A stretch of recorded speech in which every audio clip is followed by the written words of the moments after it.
ये जो transit period है इस दौरान ये कर ले तो आपके जीवन में कुछ घटित होगा।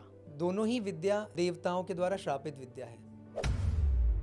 भगवान शिव ने भी एस्ट्रोलॉजी को एक तरीके से उन्होंने तो सारे तंत्र को ही कीलित कर दिया है कलयुग के प्रारंभ में ही। मंगल का इसे मैं महापरिवर्तन कह रहा हूँ। कुंभ राशि में मंगल का जाना अशोभ जी की दृष्टि से ये महापरिवर्तन जो मंगल का आएगा क्या करेगा? जब मंगल ही कारक है और मंगल हैं कौन, वो तो शिव पुत्र हैं। ये कम लोगों को पता होगा क्योंकि लोग ये जानते हैं कि कार्तिकेय भगवान है और गणेश जी। जब वो स्वयं मंगल हैं तो अमंगल करेंगे कैसे? हर किसी का चार्ट अलग है, हर किसी का मंगल का प्लेसिंग अलग है जी। कुछ सिमिलर हैं, कुछ अलग हैं। मैं बहुत ही इलाबोरेट तरीके से बता रहा हूँ ताकि दर्शक जो हैं समझेंगे, कोई घबराए नहीं। इस दौरान बहुत सारे एक्सीडेंट्स होने के चांसेस होंगे, तो वाहन बहुत संयम से चलाएं, हेलमेट पहन के चलाएं। जो मन में आए करते हैं, ऐसा नहीं चलने वाला है। आप कायदे से रहेंगे तो फायदे में है। नील सरस्वती की उपासना करनी चाहिए। घोर रूप में है नीलमा नील सरस्वती। नील सरस्वती का अगर आप स्वरूप देखेंगे तो उनके हाथ में वीणा है और वो वीणा के ऊपर तोता बैठा है, उनके एक हाथ में मुंड है। तो सबसे अच्छा रेमेडी जो मुझे समझ में आता है वो है साढ़े साथी। तो बहुत अच्छी, साढ़े साथी कभी बुरी नहीं होती। तो रेमेडी ऐसी होनी चाहिए आज के ज़माने में, कली काल के प्रथम चरण चल रहा है, इसमें रेमेडियल पार्ट ऐसा होना चाहिए जिससे किसी का लाभ हो। डराने का कारोबार ही चल रहा है हर जगह, हर कोई डराता है। चतुर्भुजाम खड्गमुंड वराभय कराम शिवाम मुंडमाला धरा देवीम ललत जीवाम दिगंबरीम एवं संचिंतियेत कालिम शमशानालय वासिनी। शवारूढ़ाम है वो, शव के ऊपर आरूढ़ है, शिव के ऊपर आरूढ़ नहीं है वो। आपके हिसाब से सरल और सहजता से क्या मार्ग होना चाहिए कि उसके संघर्षों से उसको राहत मिल जाए? अब ये मृत्यु की बात कर रहे हैं, जरा क्या है ये मामला, जरा समझाइए। मैं सर्वाइवर हूँ 3rd स्टेज कैंसर का। मुझे 3rd स्टेज का कैंसर हो गया था, रेक्टम कार्सिनोमा जिसको बोलते हैं। और सभी ने, एम्स के डॉक्टर्स ने, टाटा के डॉक्टर्स ने, सब ने मुझे मना कर दिया था कि मैक्सिमम 3 महीने। इस दौर में आपके आध्यात्मिक अनुभव की यात्रा में अगर मैं पूछूं, जीवन में सफलता का मंत्र क्या है?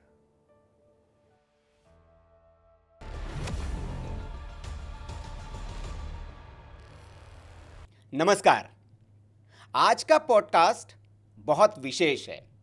विशेष इसलिए क्योंकि आज के सत्संग में वाकई सत्संग होगा और हमारे जो मेहमान हैं वो बहुत ख़ास है, दिलचस्प है। दिलचस्प और ख़ास इसलिए क्योंकि वे, उनकी जन्मभूमि महादेव की नगरी बनारस है, मूलतः वो बंगाली है और कर्मभूमि उनकी मुंबई है। वो बहुत अच्छे कथक नर्तक है और एस्ट्रोलॉजी में भी कमाल करते हैं। तो एक और आध्यात्मिक तंत्र, महाविद्या, तमाम चीज़ों पर उनका जो गूढ़ ज्ञान है वो हमारे और आपके जीवन में कुछ सार्थकता लेकर आएगा। तो इसलिए मैं इस एपिसोड को विशेष कह रहा हूँ तिवारी जी। नहीं, बिल्कुल सही है। विशेष इसलिए क्योंकि इसमें सारी चीज़ें समाहित है जी। जहाँ आप ज्योतिष के विषय में जानना चाहेंगे, हाँ, उसका समाधान मिलेगा। हाँ, आप जानना चाहेंगे कि अब वाकई में भाग्य नाम की कोई चीज़ होती है, उसका समाधान मिलेगा। और सबसे बड़ी चीज़ हाँ, जो इनके संग में है वो है कला। जी, कला इनके अंदर समाई है जी, और कला का संयोग ज्योतिष से कैसे होगा? बिल्कुल। और जब ये सब मिलेगा तो दर्शकों को अद्भुत मिलेगा। मैं इतना जी कहूँ। बिल्कुल। तो कला के जो देव है, देवादिदेव महादेव, उन्हीं की नगरी बनारस से अक्षोभ्य भारद्वाज जी, बहुत बहुत स्वागत आपका। नमस्कार, स्वागत अशुभ जी। सत्संग के मंच पर आप आएँ और सत्संग के दर्शकों के साथ हमारा सत्संग शुरू करते हैं। पहला प्रश्न आपसे कि जो सत्संग के दर्शक आपको नहीं जानते हैं, मैंने तो थोड़ा बहुत बताया, आप अपने बारे में हमें भी थोड़ा बता दीजिए, दर्शकों को भी बता दीजिए कि कौन है अक्षोभ्य भारद्वाज, कैसे जाने हम। तो क्षोभ से रहित हूँ, क्या बात है। अक्षोभ्य है नाम, जी। नृत्य का साधक हूँ, कला दिखाना काम। वाह वाह। तो माँ भगवती, सरस्वती या देवी के कोई भी रूप, जो भी रूप आप बताइए, उनकी साधना आराधना के साथ भगवान शिव की स्तुति हम्म, जो नटराज हैं, हम्म, और भगवान कृष्ण की स्तुति जो नटवर हैं, हम्म, उनकी वंदना स्तुति, उनका सत्संग, हम्म, ये करते करते ही जीवन का निर्वाह और इस शरीर का समापन, हम्म। यही जीवन का ध्येय है और यही अक्षोभ्य है।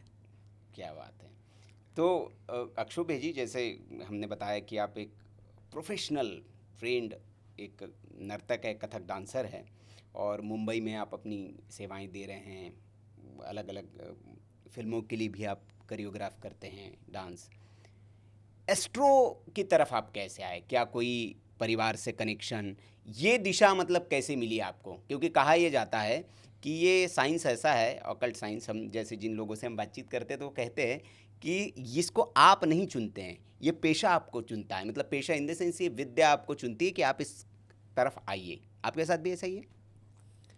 तो देखिए, मैं पहले बात तो मैं अपने आप को प्रोफेशनल डांसर नहीं मानता हूँ, ओके, मैं प्रैक्टिशनर मानता हूँ। क्या बात है। मेरा ये मानना है हम्म, कि हर फील्ड में प्रैक्टिशनर होते हैं। डॉक्टर प्रैक्टिस करते हैं, हम्म, लॉयर प्रैक्टिस करते हैं, तो डांसर क्यों नहीं हो सकता प्रैक्टिशनर? हम्म, क्योंकि आप एक जीवन, या मैं कहता हूँ कई जीवन कम पड़ जाते हैं इस विद्या को समझने में, जानने में। सीखना तो बहुत दूर की बात है ना। और दूसरी चीज़ है कि हर विद्या आपको या हमें चुनती ही है। हम नहीं चुन सकते। हमें लगता है कि हमने चुना, पॉसिबल नहीं है। और उसके ऊपर काम करना और उसके ऊपर निरंतरता से काम करना, ये दोनों अलग चीज़ें हैं। कि आपने चूज़ किया, कई लोग आते हैं शौक से सीखा, ठीक है, हो गया, सीख लिया, लेकिन उसके ऊपर निरंतर शोध करना, उसको और जानना, और ऐसी विद्या को जानना जिसका कोई आपको रेमुनरेशन मिलेगा नहीं, क्या मिलेगा कुछ नहीं पता है। क्लासिकल की ये दोनों ही विद्या देवताओं के द्वारा श्रापित विद्या है। मुझे नहीं पता आपको ये बात पता है नहीं कि नहीं, हम लोगों को नहीं आप लोग जानकारी। कभी नाट्य शास्त्र अगर पढ़ेंगे, और भगवान शिव की स्टोरी है कि नाट्य शास्त्र तो देवताओं और ऋषि मुनियों के द्वारा श्रापित की ही गई थी। क्यों? क्योंकि जिन्होंने प्रस्तुत किया था भरत मुनि के पुत्रों ने, और उनको अहंकार हो गया था, और उन्होंने ऋषि मुनियों का और बहुत सारे दूसरे जो लर्नेड लोग हैं उनका मजाक उड़ाना शुरू कर दिया था। जो कि आजकल मजाक उड़ाने पे पैसे मिलते हैं लोगों को, उल्टा होता है ना। वो अलग हो गया क्योंकि कली काल है, कली। तो भगवान शिव ने भी एस्ट्रोलॉजी को एक तरीके से उन्होंने तो सारे तंत्र को ही कीलित कर दिया है कलयुग के प्रारंभ में ही। कीलित मतलब उसको बंद कर दिया एक जगह। हर मंत्र का उत्कीलन होता है। इसी तरीके से इस कला का, नृत्य का, संगीत का भी उत्कीलन होता है। उत्कीलन मतलब आपको सही गुरु के पास जाना होता है। आप सही गुरु के पास जाएंगे तभी वो बताएंगे आपको इसका रियाज कैसे होगा, इसका प्रैक्टिस कैसे होगा, स कैसे लगाना है या ता कैसे मारना है, और फिर उसको आपको साधना है। तो ये जो कला है वाकई में ये चुनती है, इसमें कोई दो राय नहीं है। और एस्ट्रोलॉजी तो इस जन्म का है ही नहीं, ये तो पूर्व जन्म का है। भगवान शिव और पार्वती एक जगह अपना मी टाइम बिताने गए, किसी को नहीं बताया, किसी को भी नहीं बताया कहाँ है। अब ज़रूरत पड़ी उनकी, तो देवताओं ने ब्रह्मा जी से पूछा कि आप प्लीज़ बताइए। ब्रह्मा जी ने क्या किया कि एस्ट्रोलॉजी के, भविष्य के थ्रू, उस विद्या के थ्रू बता दिया ये वहाँ पे बैठे हैं, वहाँ चले गए। शिव जी ने उठा के जाओ।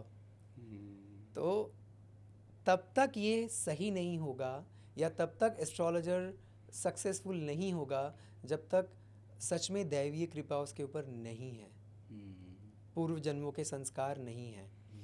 और मेरी फैमिली में मेरे दादाजी बहुत अच्छे ज्योतिषाचार्य थे, और उनके भी जो फोरफादर्स थे सब लोग कर्मकांडी ब्राह्मण थे वाराणसी के। और हमारे यहाँ दोनों ही तरह की पूजा पाठ होते थे। मतलब हमारे यहाँ शालिग्राम भी थे और शिवलिंग भी थे। काली को भी पूजते थे और मतलब शैव भी थे और वैष्णव भी थे। शैव, वैष्णव, शाक्त। शाक्त हाँ एक ही हैं जी। तीनों, क्रमशः एक ही हैं। जी। तो डायरेक्टली दादाजी से नॉलेज तो नहीं मिला, लेकिन वो डीएनए में तो है ही। हम्म, और कहीं भी कुछ चीज़ें देखी, उसको पढ़ते गए, पढ़ते पढ़ते पढ़ते फिर बहुत अच्छे गुरु मिले जो उन्होंने सिखाया। तो जब सिखाया तो चीज़ें बहुत जल्दी समझ, बाकी लोगों से जल्दी समझ में आता था।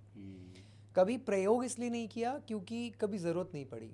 कुछ जीवन में ऐसी घटनाएं घटी जब उसकी आवश्यकता पड़ी, तब समझ में आया कि नहीं, अब इसको मेरे लिए तो मैंने कार्य में लाया ही है, दूसरों के लिए भी ये कार्य में लाना चाहिए। तो इस तरीके से ये निरंतरता अभी चल रही है। ठीक, बात ज्योतिष की हो गई जी। अब हमारे सत्संग की, क्योंकि मैं अध्यात्म, दर्शन, सब चीज़ों में बात करूंगा और इस पर भी बात करूंगा कि वाकई में जो आपका एक अनुभव है बड़ा अच्छा। हमको एक बात लगी आपसे बात करते हुए शुरुआत में कि आपने ज्योतिष का जो अध्ययन है ना केवल विरासत से लिया, आपने उस अध्ययन को समृद्ध किया, यानी उसको और अच्छा बनाया अपनी मेहनत से। हम आते हैं ज्योतिष पे सीधे। ज्योतिष, अब आपके पास लोग आते होंगे, पहली बात तो क्योंकि जब कोई राशि परिवर्तन होता है, ग्रहों का परिवर्तन होता है, तो हम देखते हैं चीज़ें होती भी हैं, वो हर राशि के लिए अलग होती होंगी, व्यक्ति विशेष के लिए अलग होती होंगी। अभी एक बड़ा परिवर्तन है अशोक जी, और चूंकि आपकी बारीक नज़र रहती है, मंगल का, इसे मैं महापरिवर्तन कह रहा हूँ, कुंभ राशि में मंगल का जाना, और इसको लेकर तमाम लोगों के अलग अलग अभिमत हैं ज्योतिषाचार्यों के। अशोक जी की दृष्टि से ये महापरिवर्तन जो मंगल का आएगा क्या करेगा, और खासतौर से अगर राशि के हिसाब से बता दें। चलिए, मैं ये एक्सपेक्ट ही कर रहा था। हाँ, नहीं, इसलिए कि मैं दर्शकों को मैं बिल्कुल बिल्कुल तो अलग अलग तरीके से इसको मैं समझाना चाहूँगा, जी, बिल्कुल। प्रयास करूँगा। नाम ही है मंगल, जब मंगल ही कारक हैं वो, और मंगल हैं कौन, वो तो शिव पुत्र हैं। हाँ, ये कम लोगों को पता होगा, क्योंकि लोग ये जानते हैं कि कार्तिकेय भगवान हैं और गणेश जी हैं। ताम्र वर्ण जब भगवान का क्रोध में हुआ था, क्रोध में नहीं, उन्होंने जब बहुत सारी साधनाएं की थी, उनका तांबीय हो गया था शरीर।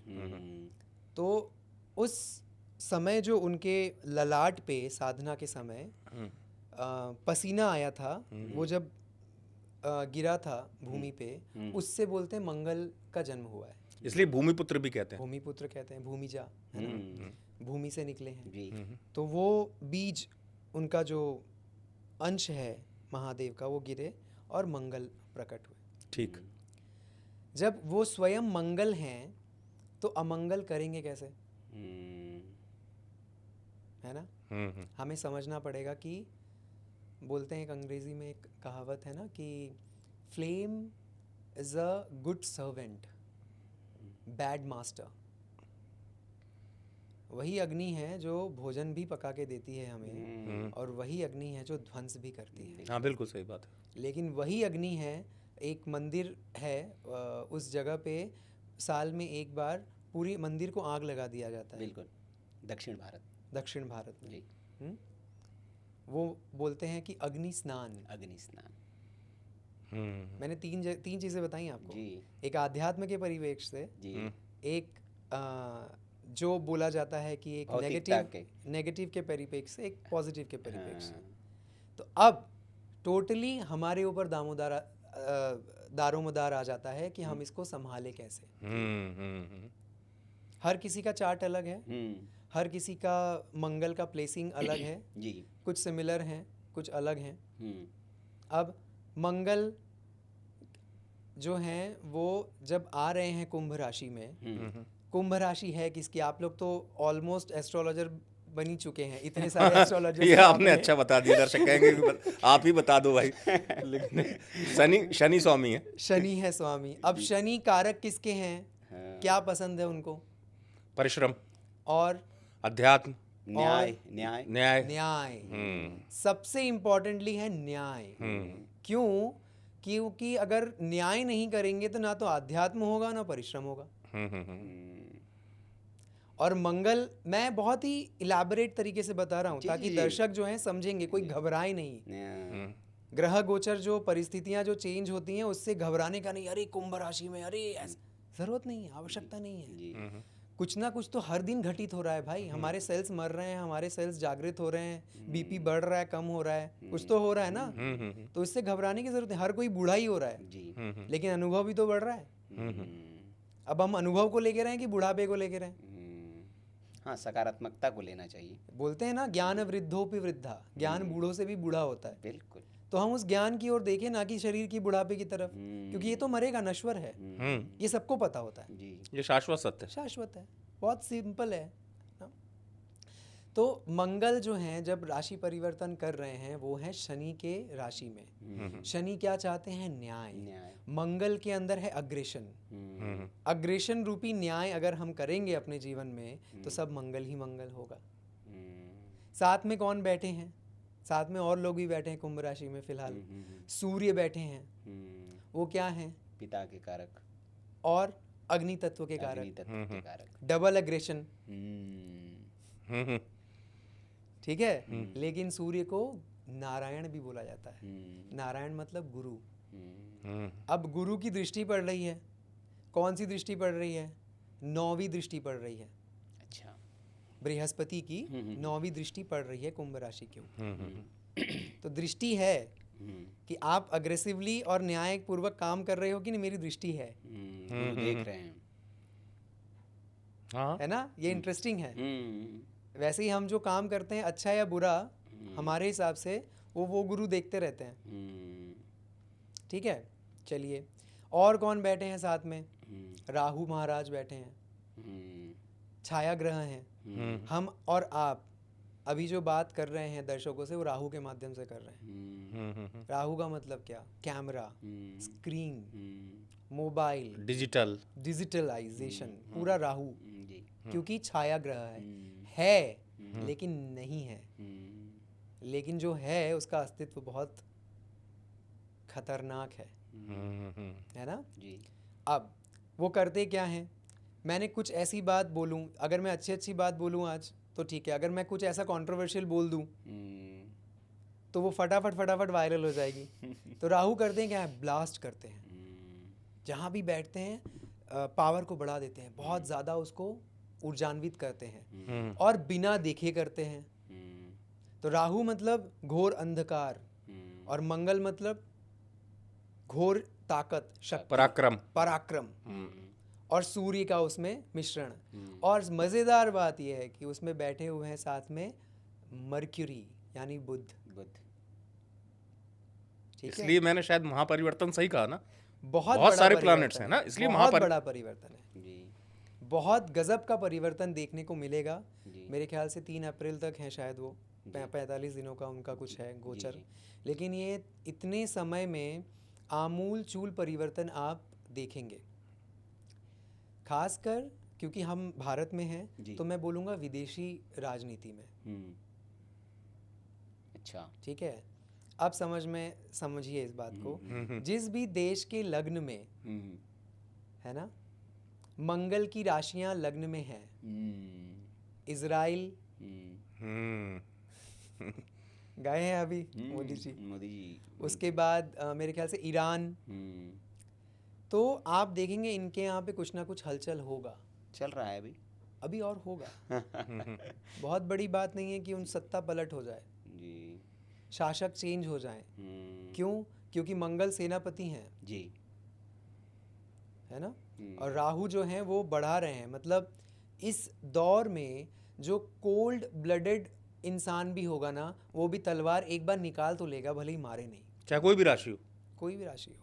ग्रह परिवर्तन है ना, तो वो गोचर कराएगा। चलिए मैं कहता हूँ कोई भी राशि है ना, हर राशि में तो मंगल एग्जिस्ट तो करता है ना।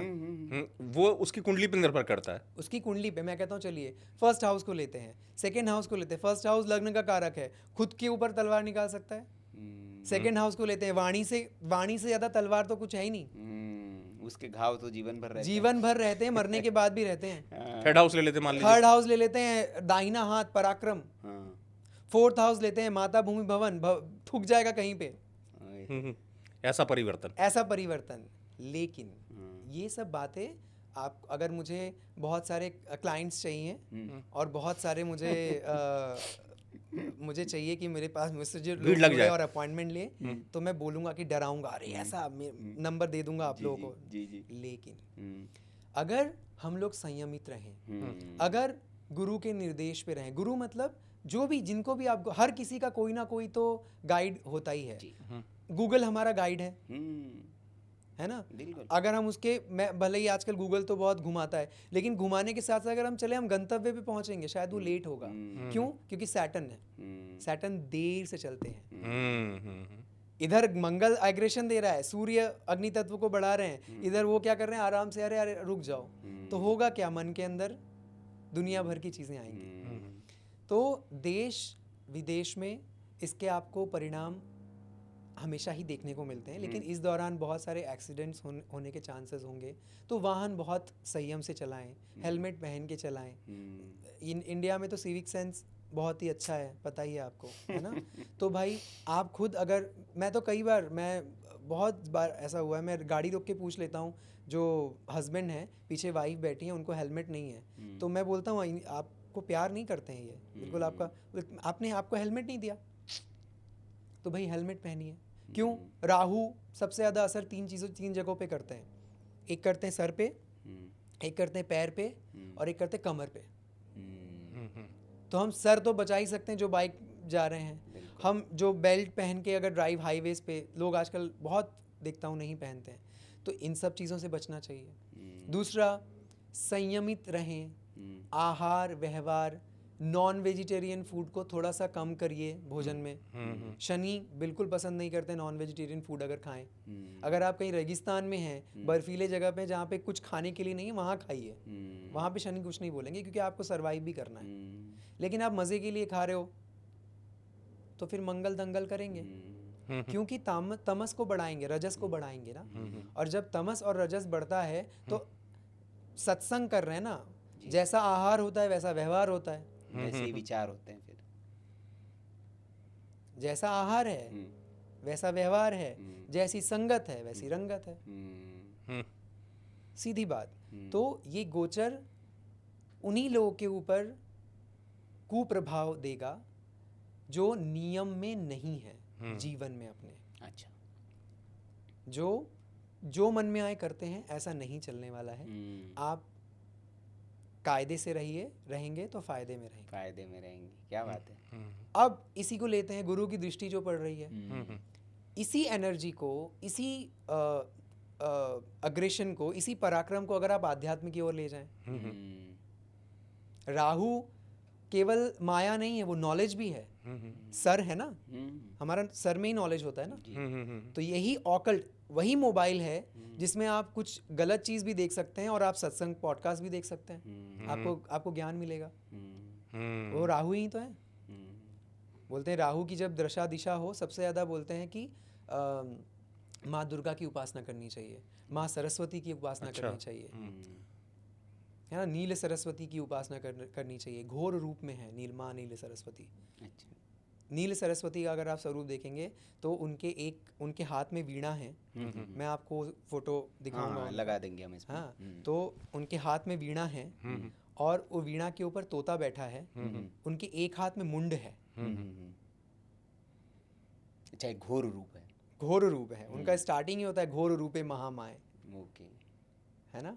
और उनके एक हाथ में तलवार है, वीणा बजा रही हैं कि भाई तुम अगर तमीज से रहोगे तो मैं झंकृत करती रहूंगी, तुमको अभय देती रहूंगी। लेकिन अगर तुमने डिस्टर्ब किया कुछ भी अपने लक्ष्य को, तो तुमको काट के कंकाल भी बना सकती हूँ। तलवार दूसरे हाथ में है। तलवार दूसरे हाथ में। और साथ में तोता वीणा के ऊपर क्यों बैठा है? क्योंकि वो तोता को हम क्या बोलते हैं, रट्टू तोता बोलते हैं ना, जो बार बार कहता है, पुनरावृत्ति करना। बार बार पुनरावृत्ति किस चीज की? मंत्र की। मंत्र मतलब, अब मंत्र कुछ भी हो सकता है, जो भी हमारा लक्ष्य पाने के लिए मंत्र हो। अगर कोई बोलता है सोहम सोहम सोहम, तो एक दिन पा जाता है सोहम, लेकिन अगर पूरी डेडिकेशन से कहे तो ये है आपका मंगल का गोचर मेरी दृष्टि में। अगर इसमें थोड़ा सा एक, हाँ, क्योंकि आपको पता है सुनील, मेरा मन नहीं मानता है। प्लीज। और बड़ा अच्छा चूंकि उनसे चल रहा है। नहीं, ये बहुत अद्भुत और गूढ़ जिसको कहेंगे हम, और वाकई में कुछ जो हमने परिचय दिया था अक्षोभ्य जी का, वो इतने में दर्शक जान गए होंगे कि नहीं वास्तविकता में मुझे कुछ मतलब गूढ़ है। दरअसल मालूम क्या भाव आ गया, दर्शक समझ रहे होंगे। हाँ। मुझे ऐसा लग रहा है मैं विश्वविद्यालय में किसी प्रोफेसर से, यहाँ पे देखिए अलग विषय ज्योतिषी है जी। लेकिन मैं प्रोफेसर से संवाद इसलिए कर रहा हूँ कि मेरे मन में जिज्ञासा और बढ़ रही है ना, जी। कि कोई प्रोफेसर मेरे सामने बैठा हुआ है, तो वो मेरी बात अनुत्तरित रह गई थी कि कुछ राशि हैं विशेष, जैसे मान लीजिए मैं समझता हूँ जैसे मेष मंगल प्रधान होती है, मेष का स्वामी मंगल, आपने वैसे पहले हम दोनों को एस्ट्रोलॉजर बना दिया वृश्चिक का स्वामी मंगल, कुछ विशेष राशियां हैं, कई बार कहते हैं ना गोचर लाभ भी देता है, ऐसा आपके दृष्टिकोण से मैं समझना चाहता हूँ। तो मैंने देखिए मैं इसका मुझे पसंद, मैं राशियों के ऊपर नहीं जाऊंगा। देखिए मैं ठीक है, बता ठीक रहा है, हूँ जो आपको क्यों कह रहा हूँ, क्यों ना भ्रमित करने का काम ज्योतिष का नहीं होता है। जी। मैं बोल दूं 4 राशियों के लिए बहुत अच्छा है, बाकी राशियां डिप्रेस में चली जाएंगी, जरूरत नहीं है। सभी राशियों के लिए बहुत अच्छा है, बहुत गजब का फल देंगे अगर सारी राशियां समझ जाएं मंगल के अस्तित्व को और व्यक्तित्व को। बिल्कुल अच्छी बात है। जिस 2 चीजें समझनी है, जो उनके ग्रह गोचर साथ में, उनको मत समझिए आप। 2 चीजें समझिए कि एक तो कहाँ जा रहे हैं और कौन जा रहा है। मंगल जा रहे हैं, शनि में जा रहे हैं। मंगल शनि का कॉम्बिनेशन कई लोग अच्छा नहीं मानते हैं। क्यों? क्योंकि एकदम सुस्त हैं, एकदम स्लो हैं और एकदम एग्रेशन है, अपोजिट है। ठीक है। जैसे मैं नृत्य का विद्यार्थी हूँ, तो स्लो डांस, धीरे नृत्य करना सबसे मुश्किल काम है। हाँ, सब कुछ धीरे करना बहुत मुश्किल बहुत मुश्किल है। जी। अभी अगर मैं चुप हो जाऊं थोड़ी देर ना, हाँ, मौन,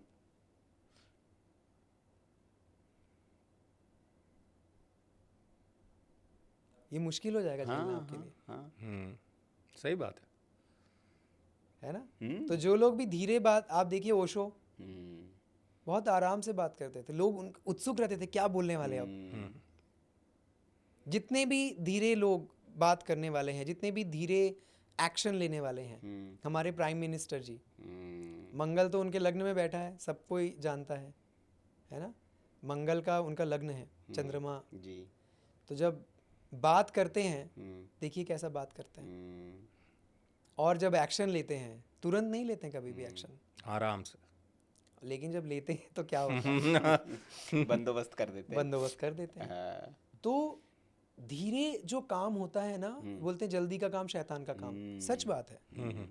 तो मैं ऐसा बिल्कुल नहीं बोलूँगा कि इस राशि के लिए अच्छा है या इस राशि के लिए, मैं बोलूँगा सारी राशियों के लिए, बिलीव कीजिए सबके लिए अच्छा है अगर आप इसको नियम से, अपने जीवन को आध्यात्म से, अपनी दृष्टि को सकारात्मक तरीके से, और अपनी भाई काम क्रोध मद मत्सर लाभ मोह, ये तो षड्रिपु बताए ही गए हैं।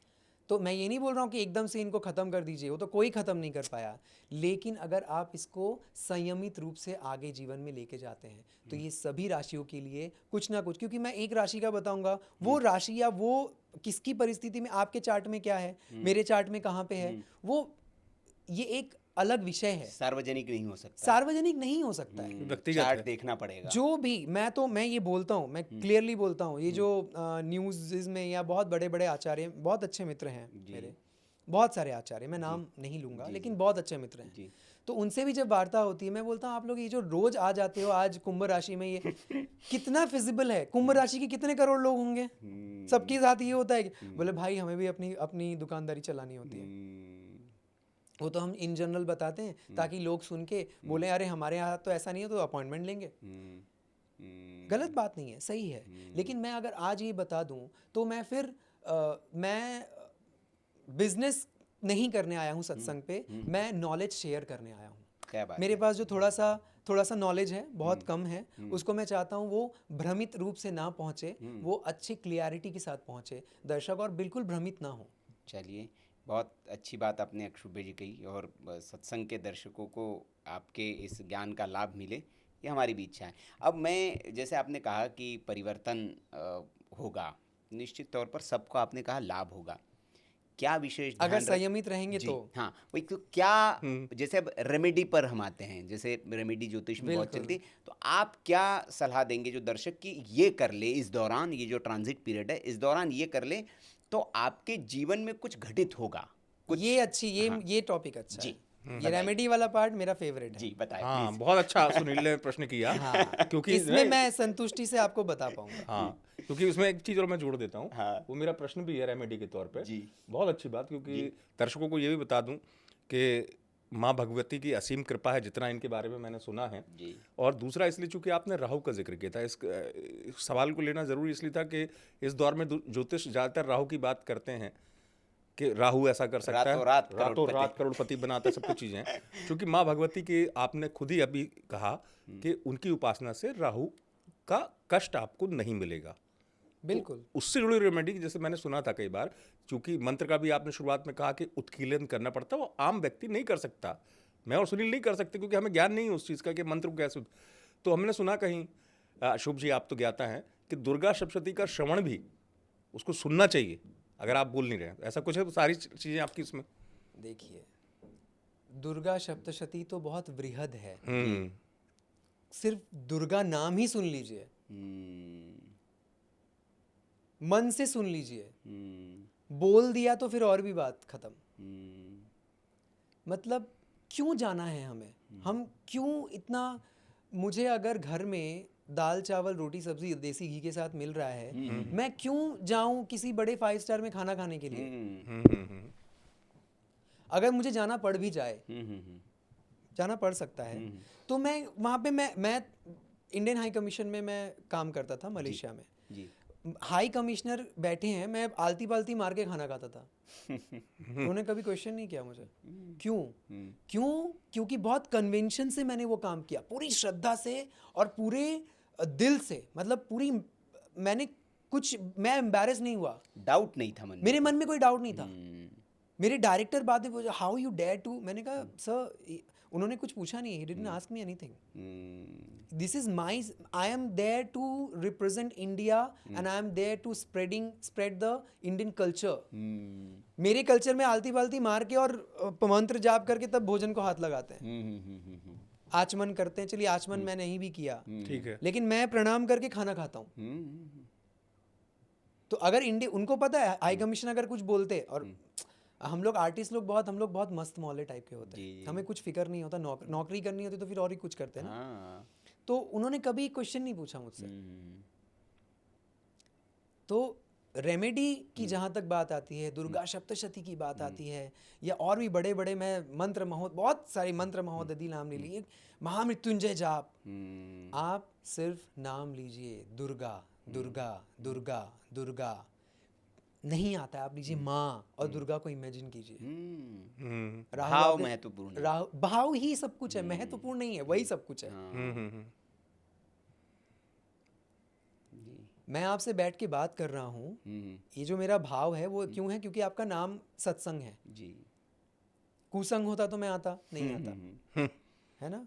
और दूसरी चीज़ है, क्योंकि ये सत्संग में हम कोई भी चर्चा करते हैं जो जन कल्याण के लिए है। बिल्कुल सही बात है। सत्संग हम करते ही इसीलिए हैं, जी। है ना। बिनु सत्संग विवेक न हुई। सत्संग हम जब करते हैं जब हमें क्लियरली ये बिलीव होता है हमें कि वसुधैव कुटुंबकम, है ना। हमारे जितने संत, अवधेशानंद, बहुत सारे जितने संत हैं उनका सुनिए। मतलब मैं कहता हूँ कि सबसे अच्छी चीज़, आप दुर्गा सप्तशती की बात कर रहे हैं, उसके तो बहुत गजब के, लेकिन वो पढ़ना आना चाहिए पहले। क्यों फालतू में मैं उसमें डालूंगा। मेरा अगर खाना गैस में बन रहा है, मैं बोलूँगा घर जला के खाना बनाओ, नहीं ज़रूरत है ना। जी जी। उसमें तो क्या करे आप दर्शक बताएं, सत्संग के दर्शक बहुत क्या? अच्छी बात है जी। तो सबसे अच्छा रेमेडी जो मुझे समझ में आता है वो है दान। क्या बात है।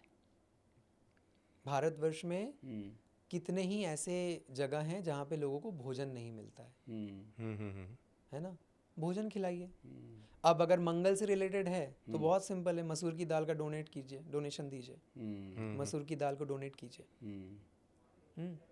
अभी और लोग बोलते हैं, हम्म मैं इसको ऐसे नहीं लेता हूँ। जी बड़ा सुंदर कॉम्बिनेशन है। जी, जी। देखिए, अनार रिप्रेजेंट करता है मंगल को, ठीक है, और जो हमारे क्लीनर होते हैं, स्वीपर होते हैं या फोर्थ क्लास एम्प्लॉय, वो किसको रिप्रेजेंट करते हैं? सैटर्न को। शनि। इवन राहु नहीं, राहु भी है, राहु थोड़ा सा अपग्रेडेड हो जाते हैं, वो गार्ड के रूप में आ जाते हैं, सिक्योरिटी गार्ड। Security guard. लेकिन हम राहु को भी ले सकते हैं, उसमें बुराई नहीं है कोई। मैं कहता हूँ राहु को लेके भी कर दीजिए। जी लेकिन आप देखिए, जितने भी धूप में या ठंड में जो हमारे स्वीपर साफ करते हैं ना, कड़ी धूप में उनको एक अनार का जूस पिला दीजिए। आपके देखिए मंगल और राहु और सैटर्न क्या आपको फल देते हैं फिर। कितनी विपरीत हो। इतनी कितनी भी विपरीत हो, अच्छा, कितनी भी विपरीत हो, मैं ये खुलेआम बोल रहा हूँ ये चीज़। आप रोज़ नहीं कर पाते हैं, आप जो हमारे यहाँ होता है कि 7, 11, 21, आप 7 सैटरडे कर दीजिए, 7 मंगलवार कर दीजिए। तो आपने क्या किया? आपने एक तो फल वाले से फल लिया, जूस वाले से जो भी जूस लिया, उसका लाभ किया आपने, और आपने उसको, उसके अंदर जो रक्त का मंगल का प्रतीक रक्त भी होता है, रेड ब्लड सेल्स, आपने उसकी वृद्धि की। और उससे वो जो पिएगा वो गले से नीचे जाएगा, विशुद्ध से भी नीचे जाएगा, उसकी पूरी आत्मा तृप्त हो जाएगी। तो आपने उसकी आत्मा को भी तृप्त किया। ब्लेसिंग्स भी वो मिलेगी। कुछ नहीं बोलेगा या कुछ नहीं बोलेगी, लेकिन वो जो आपको मिल जाएगा ना, हाँ, इसका बखान नहीं करना है कि अरे मैंने तो ये किया। ये गुप्त करने वाली चीज है। गुप्ततम, गुप्ततम, हाँ ये अच्छा शब्द है। आपको जरूरत हो तो आप वहां पे रख के भी आ जाइए। कैसे करेंगे नहीं पता, सबसे अच्छी है। इसको मैं दूसरी तरीके से भी बोल सकता था, नहीं नहीं, शिव जी के ऊपर अनार का अभिषेक कीजिए, वो भी कर सकते हैं, वो भी बुराई नहीं है जी वो भी शास्त्रों में उसका भी विधान है। जी। लेकिन मैं ये कह रहा हूँ इस समय आवश्यकता है ये करने की, जी। या शिव के ऊपर चढ़ाने के बाद उसको अच्छे से छान के तब दे दीजिए, उसको वेस्ट मत कीजिए। शिव जी को जरूरत नहीं है। हाँ, भोग लगा के आप दे सकते हैं भोग लगा के दीजिए, कितनी अच्छी रेमेडी है। मसूर की दाल दे दीजिए, ये मूंग और मसूर की दाल दे दीजिए। लेकिन ये ज़रूर ध्यान रखना है कि सुपात्र को देना है, जिसको सच में ज़रूरत है इसकी। कुपात्र को देंगे तो इसके विपरीत परिणाम मिलेंगे ही मिलेंगे जीवन। या दान की औपचारिकता नहीं करने की औपचारिकता कर दी, ज़रूरत नहीं है। आप गुरुद्वारे में कर दीजिए ना। गुरुद्वारे में तो जितनी लंगर और सेवा होती है उससे ज़्यादा तो कहीं नहीं होता। सबसे अच्छा तरीका है। क्या बात है।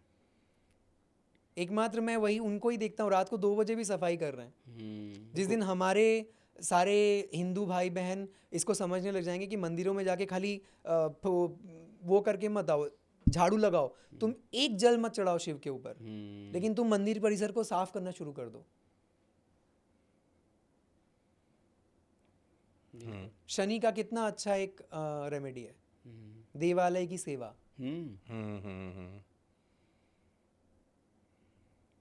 और रेमेडी आपको चाहिए और बताइए? नहीं नहीं, बिल्कुल बताइए अगर बता रहे हैं। नहीं आप बताना चाहें। हाँ, मतलब इसलिए क्योंकि मतलब इस तरीके से बहुत छोटी छोटी दरअसल चूंकि मैं शनि के लिए आप बता रहे थे कि देवालय को स्वच्छ करेंगे। स्वच्छ, जिसका शनि बहुत परेशान कर रहे हैं। शनि 7.5 चल रही है। 7.5 तो बहुत अच्छी, 7.5 कभी बुरी नहीं होती है। देखिए, शनि जीवन में जब आते हैं ना, हमारे जीवन में जब भी दुख आता है, मतलब ईश्वर की कृपा हमारे ऊपर हो गई। पायलट बाबा को सुन लीजिए, उनकी पुरानी रिकॉर्डिंग पड़ी हुई है ना। तो जब भी हमको हमारे हिसाब से अगर दुख आता है, मतलब ईश्वर कृपा हो गई। क्योंकि दुख में सुख में करे ना कोई, सब दुख करे, में सुख में करे न कोई। ये वाकई में बड़ी अच्छी बात इसलिए भी है कि जब कष्ट आता है हाँ। तो भगवान के नाम लेने की आपकी जो क्षमता है या आवश्यकता कह लो, क्षमता से ज्यादा वो दुगनी और तिगनी हो जाती ठीक है। नहीं हो जाती है। हाँ, क्योंकि मानव और वही कलयुग पुण्य का आपका मानव है। संचित हो जाता है। बिल्कुल, कलयुग और का मानव है ना वो। शनि का इस तरीके से ये इतना स्वचलित एक संसार बनाया है, क्योंकि एक पृथ्वी तो है नहीं, एक ब्रह्मांड तो है नहीं, एक गैलेक्सी तो है नहीं, करोड़ों हैं। हम और आप कहीं और भी बैठ के बात कर रहे होंगे अभी, है ना, शायद पत्थरों के ऊपर बैठ के बात कर रहे होंगे, जटाएं वटाएं होंगी शायद। जी जी। तो ये तो पुनरावृत्ति है, इसीलिए बोलते रिसर्च, सर्च नहीं बोलते हैं, सिद्धि। सिद्धि कब करेगा? जब वो सिद्ध हुआ होगा तब तो सिद्धि करेगा। मतलब पहले कोई कर चुका है। हर एक चीज उच्छिष्ट है, मतलब झूठी है। ये जो मैं शब्द बोल रहा हूँ, ये जो मैं कपड़े पहन रहा हूँ, ये जो भी चीज़ें कर रहा हूँ, वो सब कहीं ना कहीं पहले इस्तेमाल हुई हैं, हुई। तब तक मेरे पास आई है। बड़ी अच्छी बात है। सच्ची बात है। हम्म, अच्छी बातें तो बहुत है, लेकिन सच है, इसको समझना पड़ेगा, है ना। जी। तो रेमेडी ऐसी होनी चाहिए आज के ज़माने में, कली काल के प्रथम चरण चल रहा है, इसमें रेमेडियल पार्ट ऐसा होना चाहिए जिससे किसी का लाभ हो, वो ईश्वर को समर्पित ही है।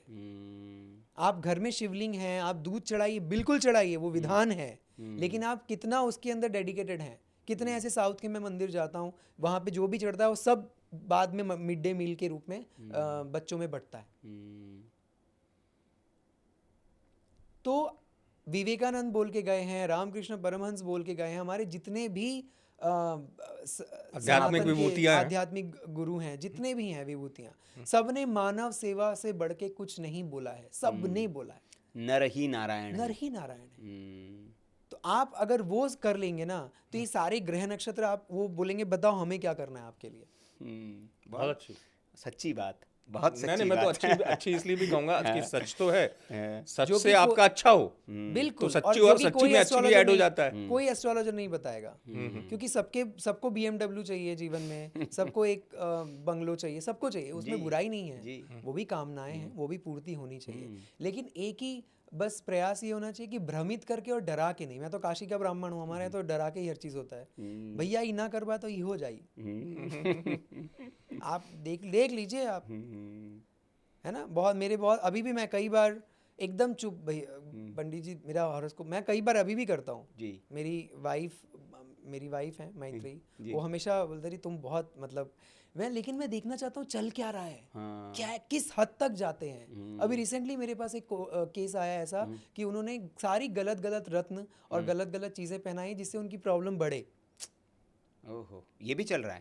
ये तो बहुत ज़ोरों से चल रहा है। होता है सुनील, मतलब इसमें से मतलब दवाई ऐसी दे दो कि मर्ज बढ़ जाए, ताकि वो रिपीटेडली। वहीं तो अध्ययन की बात आएगी और गुरु कृपा की बात आएगी। अब जैसे इसको ऐसे आप समझिए जी। इससे सहमत होंगे शुभ जी। मान लीजिए सुनील आपका चंद्रमा नीच का है, मैंने कुछ नहीं देखा, मैंने कहा आप मोती पहन लो। अरे भाई जब जो नीच का है आपने मोती उसको पहना दी तो उसका क्या हाल होगा? गलत तो नहीं कहूँ? अभी इसके लॉजिक्स बड़े गजब के हैं। इसके लॉजिक बहुत गजब के हैं। तो अलग अलग किसी का भी ज्ञान गलत नहीं, ज्ञान कभी गलत हो ही नहीं सकता, बस वो किसी के लाभ के लिए हो, उससे किसी का लाभ हो जाए, उससे समाज का लाभ हो जाए, तो वो ज्ञान वर्धक है ना, नहीं तो वो अधोमुख में चला जाता है। तो आपने मोती की बात कही, यही मैं कह रहा हूँ कि डराने का कारोबार ही चल रहा है हर जगह, हर कोई डराता है, हर कोई, क्योंकि वो कमाएगा कैसे? अगर आप मेरे पास आए, आप सोचिए मेडिकल में भी, जो आप तो कितने आयुर्वेदाचार्यों को आपने किया है, मैंने देखे हैं आपके, उन लोगों ने यही बोला है कि उनका जीवन शैली ऐसा है कि वो अगर नहीं लोग बीमार पड़ेंगे तो उनकी गृहस्थी कैसे चलेगी? भय में ही उनकी जय है। भय में ही जय है। कि भय कैसे पैदा हो? बिल्कुल। लेकिन अगर आपके पास ज्ञान है, अगर आपके पास सही राहु है, राहु का सही इस्तेमाल आपको करना आता है, नॉलेज आपके पास है, लोग बोलते हैं ना गुरु चांडाल योग। चांडाल कौन होते हैं? कौन होते हैं बताइए? जो शवदाह करते हैं श्मशान में, है ना। शिव कहाँ रहते हैं? श्मशान में। काली कहाँ रहती है? श्मशान में। शवारूढ़ाम महाभीमाम घोरदंष्ट्राम हसन्मुखीम, है ना। चतुर्भुजाम खड्गमुंड वराभय कराम शिवाम मुंडमाला धरा देवीम ललत जीवाम दिगंबरीम एवं संचिंतियेत कालीम शमशानालय वासिनी। शवारूढ़ाम है वो, शव के ऊपर आरूढ़ है, शिव के ऊपर आरूढ़ नहीं है वो। तो वो कहाँ रहते हैं? अब गुरु और चांडाल दोष को इतना लोगों ने महिमा मंडित किया है, बाप रे बाप, अरे आपका तो गुरु चांडाल होगा, अरे आपका तो ये है। आप उसको योग भी तो बना सकते हो। अगर चांडाल का काम है शव को दाह करना, उसमें भी उसकी गुरुत्वता है ना। आप और मैं दाह कर सकते हैं क्या? आप और मैं शव को दाह कर सकते हैं? नहीं। हमें क्या मैंने कई ऐसे शव देखे हैं जो ब्लास्ट कर जाते हैं, सर ब्लास्ट कर जाता है, साइंटिफिक है, हाँ वो होता है। लेकिन उसमें डरना नहीं, उसमें करना क्या है अगर पता, वो चांडाल ही बता सकता है। तो अगर आपने अपने गुरुत्व को उस चांडाल रूपी ज्ञान के समर्पण में कर दिया, या चांडाल रूपी आपका जो नॉलेज है वो गुरु के प्रति समर्पण कर दिया, तो फिर आप शिव भी बन सकते हैं। महाशिव और परम शिव बनेंगे कि नहीं वो अलग बात है, लेकिन आप शव की श्रेणी से तो एक स्टेप ऊपर हो जाएंगे। हम सब शव ही हैं। तो डरना और मरना वो नहीं है कि जो एक बार में बॉडी खत्म हो गई वो मरना नहीं है। जो तिल तिल करके डर डर के मरना, दैट इज वेरी डेंजरस।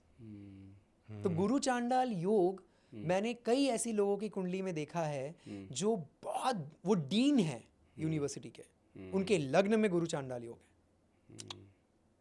लेकिन उनका जीवन आप देख लो, 3:30 बजे उठते हैं सुबह, संयमित, नियमित जो संयम है, वो हर चीज का उनको पता है कि किस समय मुझे पूजा करनी है, किस समय व्यायाम करना है, किस समय खाना है, कितना खाना है, कैसे खाना है, किसको खिलाना है, क्या खिलाना है,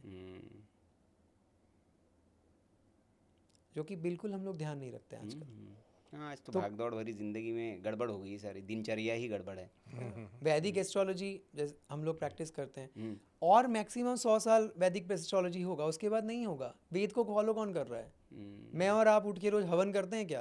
वेदों में तो हवन ही लिखा है, अग्निहोत्र। तो ऑब्वियसली ये सारी चीजें जितनी भी हैं, लाल किताब हैं, या लाल किताब की भी बहुत अच्छा, मैं ये उसको ऐसा नहीं बोल रहा, उसका खंडन नहीं कर रहा हूँ, लेकिन इस तरीके से और भी टैरो कार्ड हमारा है क्या? नहीं है, लेकिन लोगों को उससे नॉलेज, उसको फायदा हो रहा है।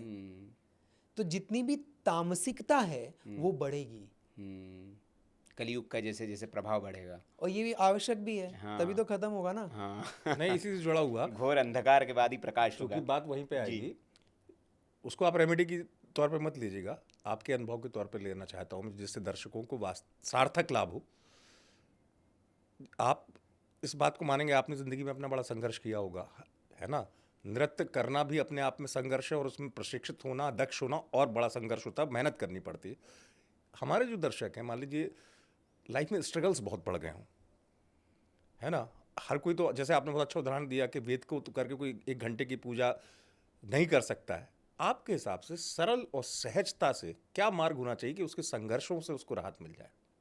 क्योंकि आपने बड़ी आध्यात्मिक लोगों का सत्संग किया है, आप पे गुरु कृपा है।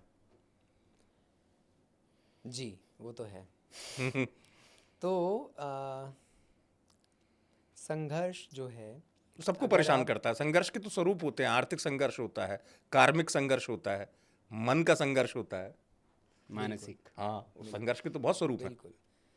तो संघर्ष तब तक ही संघर्ष है जब तक आप उसको संघर्ष समझेंगे। क्या बात है। आपने बोला आपने बहुत संघर्ष किया, मैंने बिल्कुल संघर्ष नहीं किया है। मैं अपने हर पॉडकास्ट में ये चीज़ बोलता हूँ, जब भी मिलता हूँ पर्सनली भी बोलता हूँ, मैंने जीवन में केवल पाया ही है। बहुत अच्छी सोच है। नंगे पैदा हुए थे ना, कपड़े थे जी नहीं, बिल्कुल कर्ण तो थे नहीं, कवच ववच के साथ एग्जैक्ट।